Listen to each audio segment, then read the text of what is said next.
Mathilde Alanic, les roses refleurissent. Chapitre 13. Estelle était parvenue à la grille de l'hôtel Marcenat. Sa main effleurait la sonnette.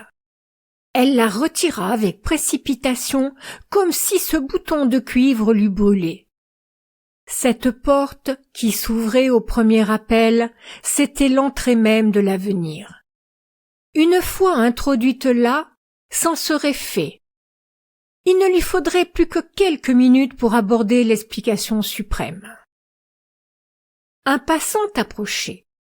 Mademoiselle Gerfaut se remit en marche, descendit la rue jusqu'au quai, et suivit quelque temps le boulevard qui longe le Clin. Puis elle craignit la rencontre de quelques connaissances, revint sur ses pas, se retrouva derechef devant l'habitation de l'avocat. Et, non sans s'y être reprise à 2 fois, elle fit vibrer le timbre. Le tintement se répercuta dans tous ses nerfs et les affola. Elle pensa s'enfuir encore, mais la porte tournait déjà sur ses gonds. À grand-peine, Estelle conserva le maintien correct de rigueur. Elle formula sans trop de balbutiements la question de début, et la porte s'ouvrit toute grande. Oui, Monsieur Marcenat recevait ce jour. Elle marcha devant le valet de chambre, les jambes fléchissantes. À l'idée que chaque pas l'engageait un peu plus, elle se sentait comme soudée à la terre. À l'une des fenêtres d'angle, un rideau se plissa. La jeune fille eut l'intuition que quelqu'un, derrière cette guipure, épiait sa venue.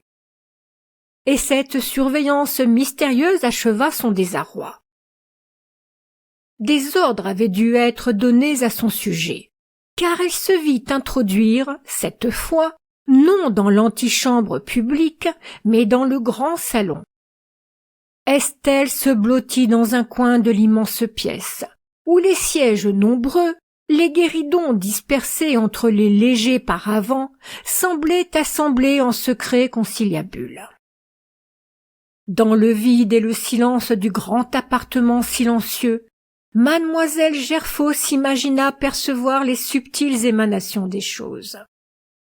Ces vases précieux, ces bergères d'aubusson ou de lampas brochés, ces lustres aux fleurs de cristal irisées, ces jardinières de Sèvres et ces bibelots de Saxe, éparpillés sur les consoles, n'échangeaient-ils pas, en leur langage occulte, de moqueuses réflexions sur l'intruse?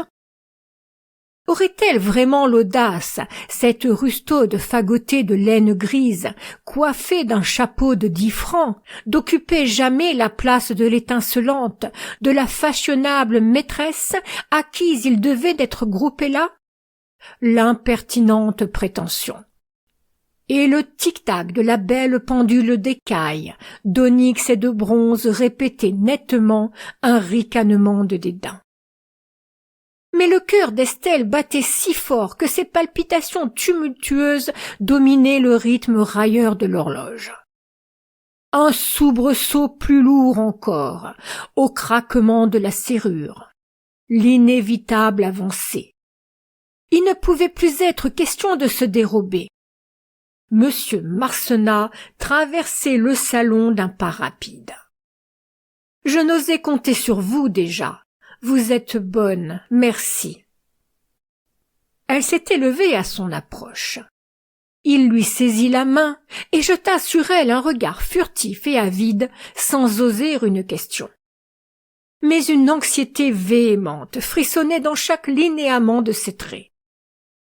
Cependant, Estelle Gerfaut, la gorge serrée, cherchait vainement à articuler une parole. Un phénomène bizarre s'exerçait sur elle. L'atmosphère et l'aspect du lieu modifiaient curieusement ses dispositions mentales. Le luxe, l'élégance des choses de prix environnantes représentaient trop éloquemment la fortune de leur propriétaire. Un scrupule soudain fit flamber son front.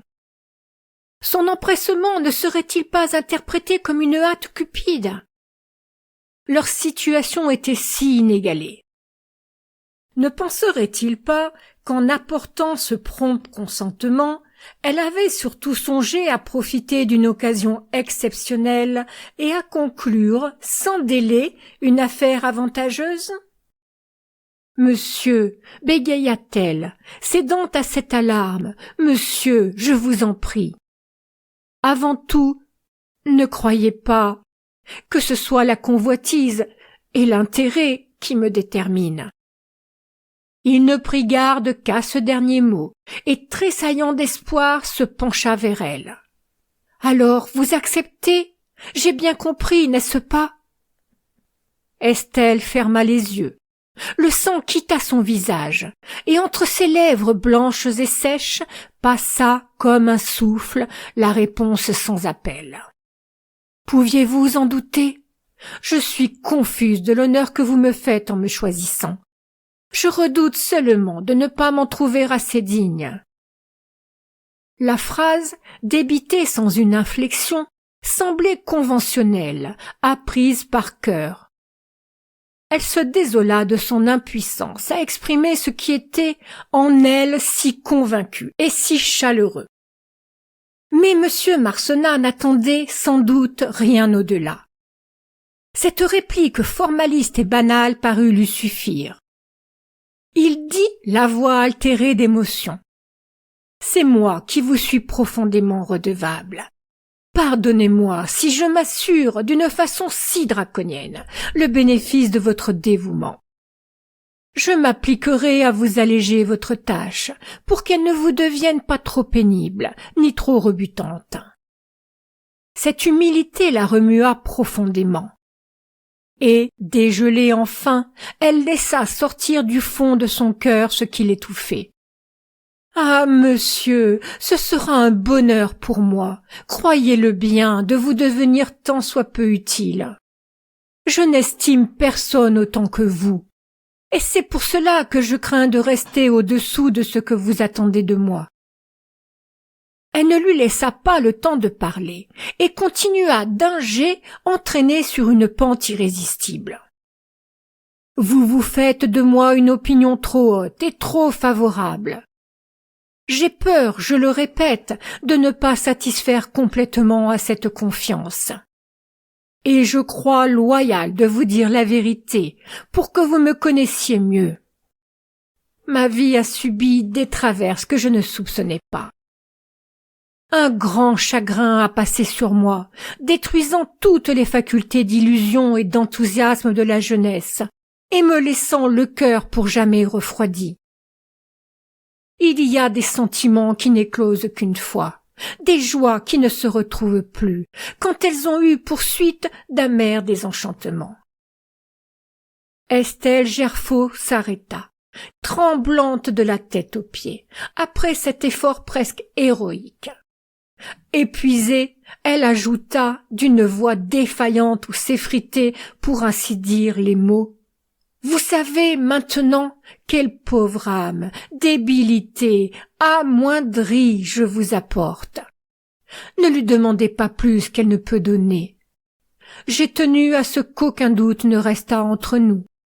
Ma conscience sera plus à l'aise. » Elle n'avait pas le courage de l'envisager.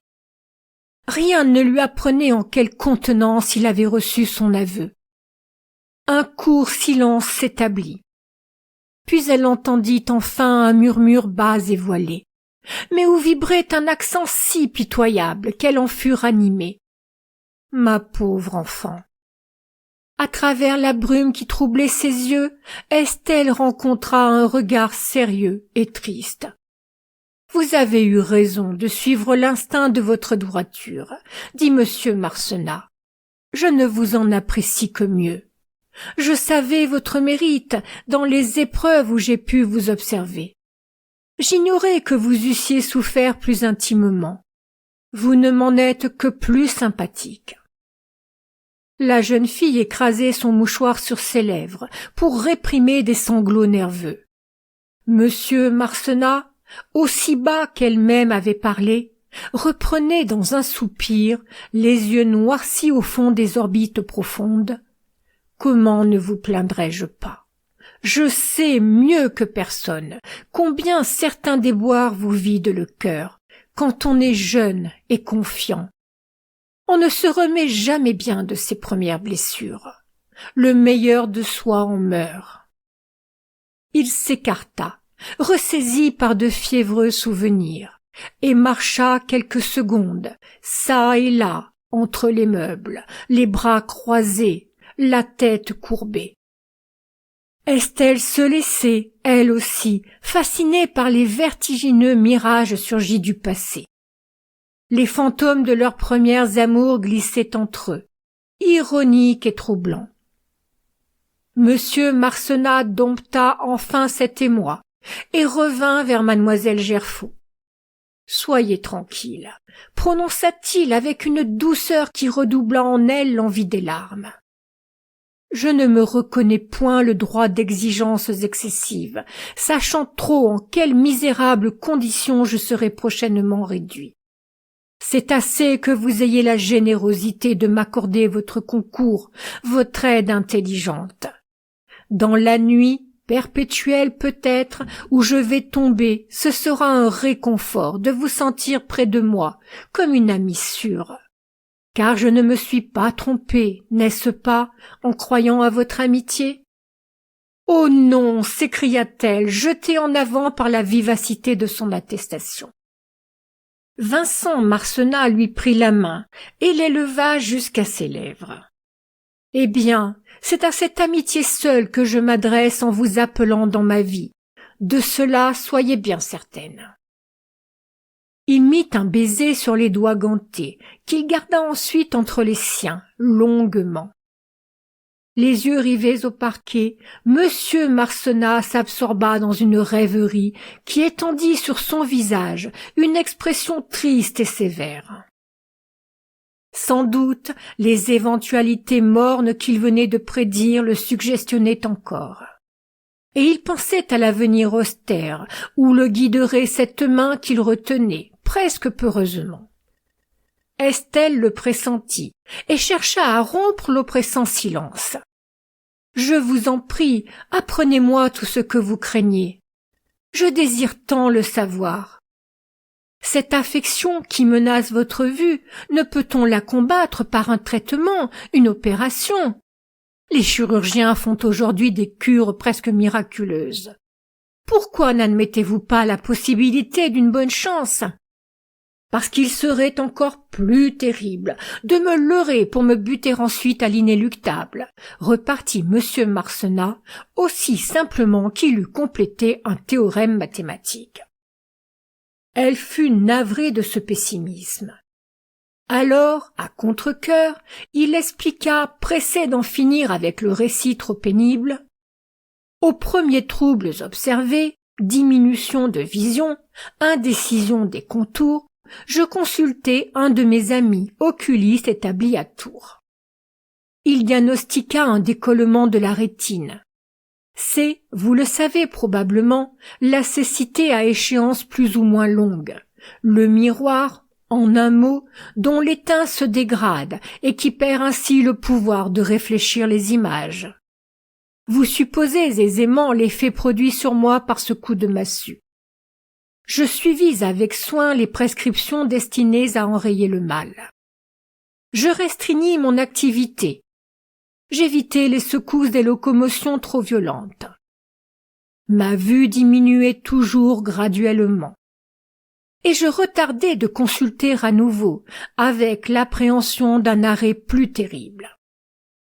Enfin, le médecin que j'allais trouver, dans une autre ville, plus perspicace et plus expérimenté, reconnut la présence de la cataracte, trop opaque déjà pour qu'il pût étudier l'état du fond de l'œil. Ce mal est presque un phénomène, assure-t-il, à mon âge. Il veut y voir la conséquence d'un choc traumatique, peut-être d'une chute violente sur la tête, qui m'arriva dans une course en montagne, il y a quelques années. Quoi qu'il en soit, voici la situation actuelle, expectative, assez proche d'une opération dont le résultat est des plus aléatoires. Car le cristallin enlevé, que se découvrira-t-il derrière? Un frisson lui secoua brusquement les épaules. Il conclut rapidement. Vous le voyez, ma pauvre amie, les risques l'emportent de beaucoup sur les chances favorables. Inutile de m'abuser. Je me suis fait d'ailleurs une loi, toute ma vie, d'envisager comme réalisables les pires des hasards à courir. Eh bien, m'en a pris de m'endurcir de la sorte. Serrant plus fort la main de la jeune fille, M. Marcenat ajouta, la voix sombrée d'angoisse, « Le pis de tout, maintenant, ce serait de vous voir changer d'avis et résilier votre promesse. Épargnez-moi ce désappointement, Estelle. Je ne saurais le supporter. Oh, ne craignez pas cela, ne craignez pas cela, rien ne me fera changer. » Malgré l'énergie de l'affirmation, malgré la clarté loyale du regard levé vers le sien, il persistait dans son incrédulité tremblante. « Avez-vous pris conseil de votre frère avant de venir ici? Approuve-t-il votre résolution ?» Estelle redressa sa longue taille souple, avec cette dignité pleine de modestie et de pudeur qu'il aimait en elle. « Adrien est mon meilleur ami, et le premier, il recevra ma confidence, dès que vous le permettrez. Mais je ne dépends que de ma conscience. J'ai voulu venir vers vous de mon propre mouvement. Je n'avais point besoin de conseils étrangers pour sentir qu'il était bien de suivre l'impulsion qui me conduisait à vous. » Elle le vit fléchir, vaincu. Presque courbé en deux, il pressa son front contre la main qu'il tenait toujours prisonnière, la main pieuse et attentive qui se donnait à lui. À travers le gant de suède mince, Estelle percevait la brûlure de la tempe fiévreuse où battait tumultueusement l'artère. Et une grande pitié l'attendrit devant cette détresse et ce muet abandon. Cependant les contingences oubliées se rappelèrent à eux. Des voix s'élevaient dans le vestibule. Monsieur Marcenat releva lentement la tête, l'air absent, comme un homme qui s'éveille d'un long sommeil. Ses traits étaient gonflés et ses paupières rouges. Il prêta l'oreille au bruit venu jusqu'au salon. « Des clients qui s'impatientent et me réclament. Je vais donner ordre de les renvoyer. J'ai audience à midi. Inutile qu'ils attendent. » L'avocat posa le doigt sur le timbre. Le domestique parut. « Germain, dites-leur que je serai à leur disposition dans la soirée ou demain matin. Des affaires imprévues me retiennent aujourd'hui. »« Bien, monsieur. » De la face glabre du vieux Germain, un quart de regard s'échappa vers la jeune personne, d'aspect comme il faut, qui se tenait debout au milieu du salon. C'était cette plaideuse-là qui faisait tort aux autres, vraisemblablement, et apportait tant d'affaires imprévues. La porte à moulure dorée se referma, prompte et discrète. Monsieur Marcenat, après un temps, se retourna vers mademoiselle Gerfaut. « Nous allons nous séparer pour aujourd'hui, mon amie. Quand et comment nous reverrons-nous? À vrai dire, je n'ai nullement songé encore au côté officiel de notre projet. Je n'osais aller aussi loin dans l'hypothèse et escompter avec une si audacieuse confiance votre consentement. Et maintenant je suis trop étourdie pour y réfléchir posément. Quoi qu'il en soit, révélez à votre frère notre commun accord. J'espère qu'il n'en sera pas mécontent. J'irai le visiter dimanche. Ensemble, nous réglerons les questions urgentes et positives. » À cet énoncé des matérialités inévitables, l'enthousiasme de sacrifice et de charité qui excitait silencieusement Estelle Gerfaut se refroidit par degrés. La jeune fille reprit le sens de ce qui, momentanément, s'était éclipsé. Elle revit le grand salon pompeux et, par la portière entr'ouverte, le boudoir moderne style aux meubles tarabiscotés et les rideaux de soie, et les saxes mignards, et les japonneries grimaçantes, et le portrait qui, du plafond à la plinthe, montrait madame Marcenat serrée dans une amazone et appuyant sa tête rieuse sur l'encolure de son cheval. Au milieu de ce décor hostile, Estelle évoqua, par surcroît, la figure dédaigneuse de madame d'Alire, la toisant avec défiance. À cette imagination, une panique la révolutionna. Et glacée jusqu'aux moelles, elle s'enfuit, après le bref adieu, comme un poltron qui se sauve de la bataille.